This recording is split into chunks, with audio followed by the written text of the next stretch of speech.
Assalamualaikum warahmatullahi wabarakatuh. Alhamdulillahilladzi farada siyama 'alal mu'minin wa ja'alahu wasilatan lil wusuli ila darajatil muttaqin. Asyhadu an la ilaha illallah wahdahu la syarikalah syahadatan bihi nahya wa biha namut wa biha nub'atsu insyaallah yaumil qiyamah. Wa asyhadu anna Muhammadan abduhu wa rasuluh alladzi arsalahu rahmatan muhdatan lil alamin. Sahabat Ikadi rahimakumullah. Allah Subhanahu wa taala berfirman tentang puasa dan filosofinya. A'udzubillahi minasyaitonir rajim. Bismillahirrahmanirrahim. Ya ayyuhalladzina amanu kutiba alaikumus syiyamu kama kutiba 'alal ladzina min qablikum la'allakum tattaqun. Wahai orang-orang beriman, telah diwajibkan atas kamu semua untuk berpuasa atau puasa. Kama kutiba 'alal ladzina min qablikum la'allakum tattaqun. Sebagaimana telah diwajibkan kepada orang-orang yang datang sebelum kalian, yang hidup sebelum kalian.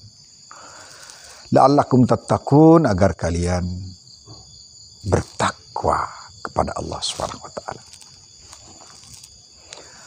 Sahabat Ikadi rahimakumullah. Kalau kita lihat, perhatikan, renungkan apa yang Allah firmankan pada ayat ini, Al-Baqarah 183, memberikan gambaran konkret pada kita semua bahwa filosofi besar dari puasa itu adalah terwujudnya ketakwaan secara individu yang berefek sosial. Karena Allah Subhanahu wa taala mengatakan la'allakum tattaqun, agar kalian semua bertakwa. Jadi, puasa itu diwajibkan oleh Allah Subhanahu wa taala sebagai mata rantai yang berkelanjutan, bahwa puasa itu bukan berdiri sendiri dan baru kali ini diwajibkan pada kita semua. Tetapi puasa merupakan kewajiban berantai yang tidak pernah terputus dari waktu ke waktu, dari zaman ke zaman, dari era ke era, dari sejarah ke sejarah. Dan itu merupakan bagian dari kewajiban manusia yang Allah tetapkan dan perintahkan kepada Rasul, kemudian diperintahkan kepada umatnya. Di ujung ayat ini, secara filosofis, Allah menyatakan la'allakum tattaqun. Jadi grand design dari puasa yang Allah wajibkan kepada kita semua adalah melahirkan sebuah atau sosok personality. Sosok yang memiliki karakter ketakwaan, memiliki karakter kedekatan kepada Sang Maha Kuasa, memiliki karakter yang menggambarkan bahwa orang yang bersangkutan memiliki kekuatan tersendiri untuk senantiasa berjalan di jalan kebenaran, di jalan kepatuhan, di jalan loyalitas kepada Tuhan. Nah, tujuan untuk melahirkan sosok yang bertakwa ini tentu saja bukan directly atau automatically seseorang yang berpuasa kemudian dia menjadi seorang yang bertakwa. Tentu saja puasa yang kita lakukan tidak gratis kemudian otomatis menjadikan kita seorang yang bertakwa, tanpa melalui proses panjang yang harus sampai pada tujuan puncak dari Ramadan ini atau dari puasa ini.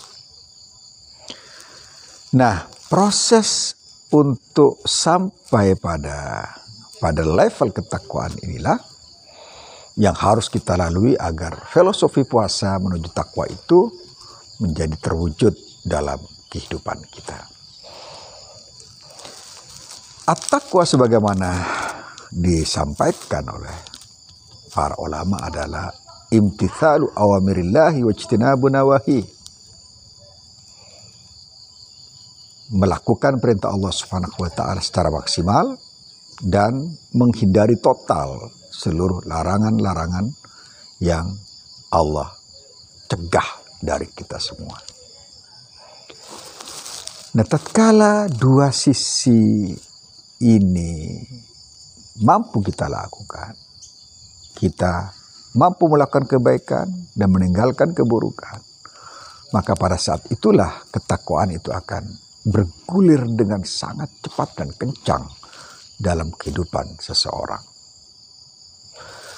Oleh sebab itu pada saat puasa Rasulullah memberikan sarana-sarananya agar tercapai apa yang disebut dengan ketakwaan itu.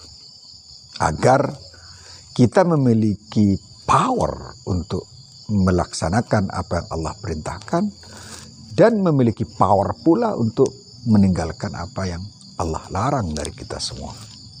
Nah, dua kekuatan untuk meninggalkan dan untuk melakukan inilah adalah melekat pada seseorang yang memiliki ketakwaan. Kalau dia hanya mampu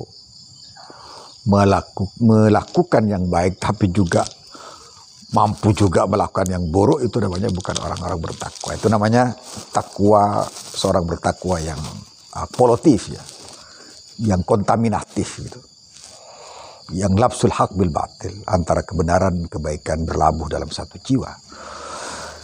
Maka Rasulullah memberikan tip misalnya agar kita menahan lisan kita dari kata-kata yang kotor, jangan sampai ada yang perkataan-perkataan cela, perkataan-perkataan nista, dan tindakan-tindakan buruk lainnya yang mencederai puasa kita. Ketakwaan tidak akan pernah lahir, tidak akan pernah kita capai apabila sarana-sarana yang kita gunakan, kesabaran kita, kesyukuran kita tidak bisa kita lakukan, keangkuhan kita masih bersarang dalam dada kita, kedengkian kita masih membara dalam jiwa, khianat kita masih ada. Tentu saja nilai filosofik dari puasa yang ingin menghadirkan ketakwaan itu menjadi tercela ya, menjadi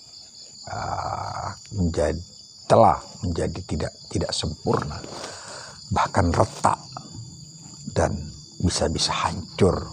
Tujuan dari konstruksi bangunan ketakwaan itu tidak bisa berdiri di atas nilai-nilai yang buruk, karena takwa itu hanya bisa dicapai apabila semua proses untuk ketakwaan itu bisa kita lakukan. Salah satunya misalnya peduli terhadap manusia ya. Pada bulan Ramadan Rasulullah mengajarkan bahwa karena Nabi SAW ajwadan nas wa kana ajwadu ma yakunu fi syahr Ramadan ka'annahu ar-rihul mursala. Pada Rasulullah digambarkan oleh Aisyah radhiyallahu anha bahwa beliau adalah sosok yang paling pemurah, dan sifat pemurahnya itu demikian tampak jelas dan menguat pada Ramadan, pada puasa Ramadan itu, pada bulan Ramadan yang mulia. Seakan-akan seperti angin yang bertiup kencang ya pada saat bulan Ramadan. Tidak, Rasulullah gampang memberikan segalanya kepada orang lain pada bulan Ramadan ini. Nah, ini juga menjadikan puasa kita menjadi lebih kuat ikatannya, lebih kuat mata rantai ketakwaannya. Tatkala ada kepedulian, ada simpati, ada empati, ada care pada orang lain. Di samping ibadah-ibadah personal, ada tarawih, ya, ada tilawah Quran, ada zikir dan semacamnya, yang merupakan juga sebagai wasilah agar kita menjadi alumni Ramadan, dan kemudian kita menjadi syakirin, kemudian kita menjadi muttaqin, dan kemudian kita menjadi mursyadin atau mursyidin, orang-orang yang mendapat irsyad, mendapat arahan, mendapat orientasi tepat untuk memiliki orientasi akhirat yang tidak hanya kehidupan ini dianggap sebagai kehidupan abadi, tapi dia sadar bahwa ada keabadian yang betul-betul akan menjadikan dirinya sampai pada keabadian itu pada saat dia telah menghadap Sang Maha Pencipta.